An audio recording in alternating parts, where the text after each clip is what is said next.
A man is being convicted of 2 counts of attempted murder for setting 2 men on fire after they left mosques in separate attacks in London and in Birmingham. Let's go to our correspondent, Becky Cottrell, who's at Birmingham Crown Court following this case for us. Becky, bring us up to speed on the detail.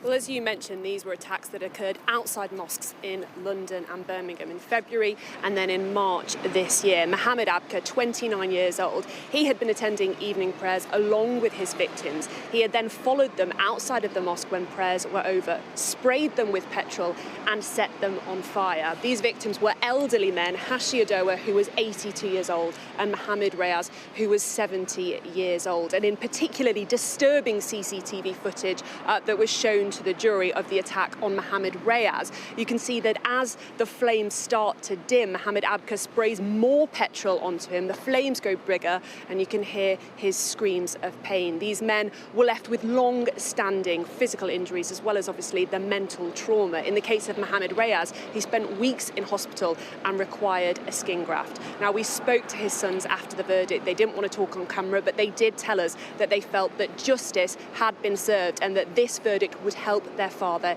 in his recovery. I also spoke to the son of Hashi, Odowa, and he said that he thought his father would sleep well tonight. Mohammed Abbkr had tried to claim a defence of insanity. He was assessed by 3 psychiatrists who all thought that he was suffering from paranoid schizophrenia at the time of the attacks. He told the psychiatrists he thought that the victims had been controlling him through magic and that they were half human, half devil. But the prosecution encouraged the jury not to accept that defence. They said that Abbkr had known what he was doing and he had intended to kill these 2 elderly men.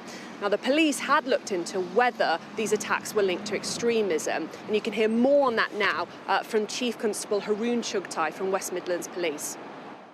It was very close to the start of Ramadan, so we could understand the fears and the tensions that were in the wider community.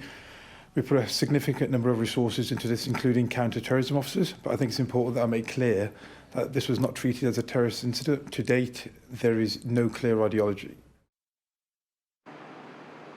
Now, Mohammed Abbkr had come to the UK from South Sudan in 2017, claiming asylum. He was granted leave to remain 2 years later. Now he is facing years in either prison or potentially a hospital facility. Where he is placed and how long that is for will be decided on the 17th of November.